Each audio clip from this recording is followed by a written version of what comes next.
বর্তমান উপদেষ্টা মণ্ডলী থেকে শুরু করে একেবারে প্রধান উপদেষ্টা, তারপর ওনার ঘনিষ্ঠজন প্রেস সচিব থেকে শুরু করে লামিয়া মোর্শেদ, অন্যান্য যারা তিনি বিদেশ থেকে এনেছেন, কি আশিক বা লুৎফে বা খলিলুর রহমান, তারা কেউ কিন্তু শান্তিতে নেই।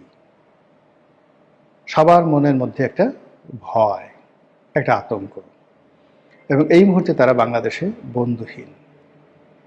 এতটা বন্ধুহীন যে আপনি দেখবেন যে আর এই ইলেকশনটা যদি হয়ে যায়, ইলেকশনের পরে তাদের সঙ্গে কারো সম্পর্ক ছিল এ কথা কেউ স্বীকার করবে না। তারা যদি কাউকে বলে যে ওরে ভাই তুমি তো আমার কাছে গিয়েছিলে, সে বলবে দূর দূর দূর দূর হ, তোদের কারোর সঙ্গে আমার কোনো পরিচয় ছিল না। তো এই হলো রাজনীতি, এই হলো রাষ্ট্র ক্ষমতা। এখানে যতক্ষণ আপনার ক্ষমতা আছে, সব মানুষ আপনার পায়ে যদি আবর্জনা থাকে, তারা লেহন করে বলবে হুজুরের আবর্জনা মধুর মতো মিষ্টি লাগে।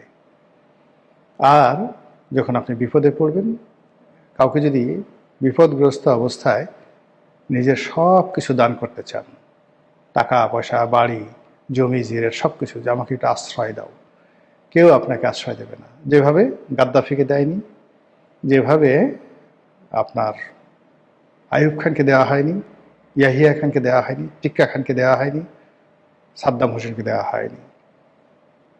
একইভাবে রাজনীতিতে যদি কেউ পচে যায়, কেউ তাকে আশ্রয় দেবে না। বাংলাদেশে বুকে হাত দিয়ে বলেন তো আপনারা, কার এত সাহস আছে এই মুহূর্তে আওয়ামী লীগের শীর্ষ 10 জন নেতার মধ্যে যে কোনো একজন প্রকাশ্যে এসে আপনার বাড়িতে থাকবে, আপনি আশ্রয় দেবেন ওবায়দুল কাদেরকে, জাহাঙ্গীর কবির নানককে, বাহাউদ্দিন নাসিমকে? এই সমস্ত মানুষের সঙ্গে বন্ধুত্ব করার জন্য, তাদের ছায়া দেখার জন্য, তাদের বাড়ির সামনে দাঁড়িয়ে থাকার জন্য কত মানুষের কত আকুতি ছিল।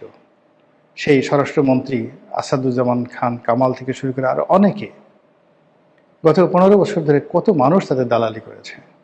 আজ এই বাংলাদেশে কত মানুষকে তারা উপকার করেছেন। তারা কি খালি ক্ষতি করেছেন? আপনাদের কাউকে কি উপকার করেননি? এখন একজন বলেন তো যে আমার এই টাকা সম্পত্তি বাড়ি গাড়ি টাকা পয়সা সব তো ওবায়দুল কাদেরের জন্য, সব তো নানক সাহেবের জন্য, সব তো বাহাউদ্দিন নাসিমের জন্য। সে দয়া না করলে তো আমরা এই কাজটা পেতাম না। কাজে আমি বাংলাদেশে আছি, আমার এই বেঁচে থেকে লাভটা কি? আমার জীবন চলে গেল, যদি জেলে যেতে হয় আমি বাহাউদ্দিন নাসিম এবং তার পরিবারকে আশ্রয় দেব, এবং আমি কলকাতাতে তাদেরকে টাকা পাঠাচ্ছি বা পাঠাবো। বাংলাদেশে এমন কোনো বীর আছে বলেন তো এখন? এমন কোনো হিরো আছে এই কথা বলতে পারে? নেই।